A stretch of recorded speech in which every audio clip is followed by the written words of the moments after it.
The 2020 election is 2 years away, but President Donald Trump is already anxious to get back on the campaign trail with his new slogan, "Keep America Great because we are doing so well that in another 2 years we start the heavy campaign, Make America Great Again wouldn't work out too well," Trump said at an Indiana rally in May. "It's going to be, Keep America Great because that's exactly where we are headed.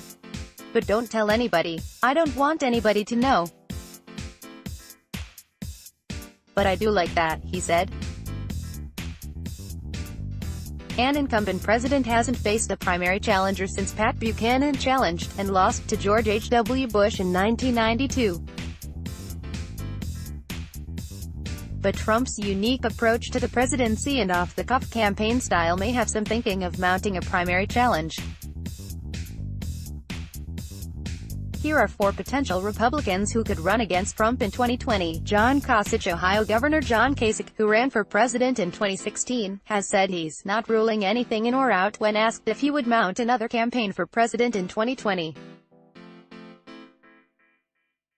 While Kasich won the GOP primary in Ohio, where he is intensely popular, he didn't find traction in other states and ultimately dropped out in May 2016.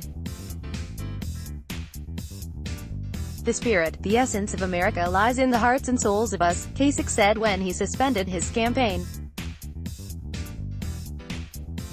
"You see, some missed this message. It wasn't sexy. It wasn't a great soundbite." Kasich would be a more moderate candidate than many of his Republican colleagues.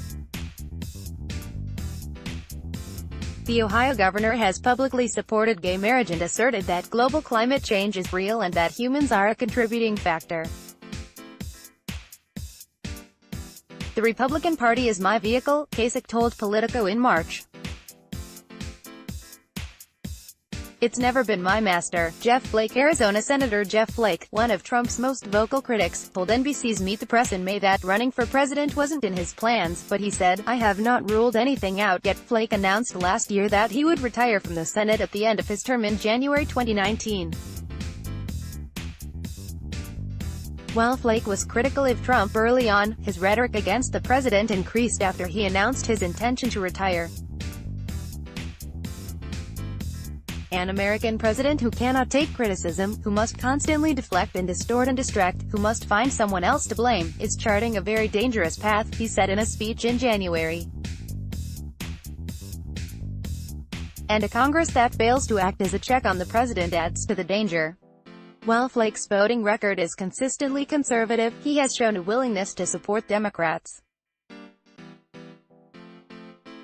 In December, Flake donated to Democratic Senate candidate Doug Jones after the Washington Post reported that his opponent, Alabama Judge Roy Moore, had a history of alleged child molestation. Trump continued to support Moore after the allegations were reported. "If we become the party of Roy Moore and Donald Trump, we're toast," Flake said in November. Ted Cruz. Texas Senator Ted Cruz showed he had presidential ambitions in 2016, despite an ultimately unsuccessful campaign. Cruz and Trump's relationship was often hostile during the campaign. Trump attacked Cruz's wife's appearance and speculated his father was linked to the 1963 assassination of President John F. Kennedy. "All I did is point out the face that on the cover of the National Enquirer there was a picture of him, Cruz's father, and Crazy Lee Harvey Oswald having breakfast," Trump told reporters after the Republican National Convention in defense of the conspiracy theory. Cruz shot back at Trump when he refused to endorse him at the 2016 Republican National Convention. "I am not in the habit of supporting people who attack my wife and attack my father," he said following a speech where he told the crowd, "Vote your conscience." Early polls have shown the Texas senator could face a close race in his Senate re-election bid against Beto O'Rourke, who currently serves in the House of Representatives for Texas's 16th district. Cruz is a conservative Republican who has a history of advocating against gun control and federal protections for the environment. Nebraska Senator Ben Sasse has built a national profile for himself in part because of his criticism of Trump.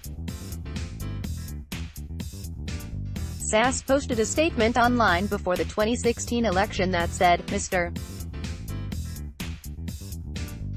Trump's relentless focus is on dividing Americans, and on tearing down rather than building back up this glorious nation, he said.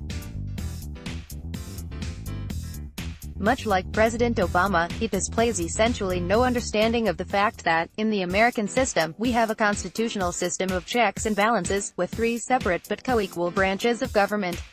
Sasse also responded to Trump's attacks on MSNBC Morning Joe host Mika Brzezinski with a tweet that said, "Please just stop. This isn't normal and it's beneath the dignity of your office." In July 2017, Sasse avoided questions from CNN about whether he would run for president in 2020. Sasse has advocated for limited government as well as the right to life and the sanctity of marriage, according to his website. He has also supported leaving marijuana regulations to individual states.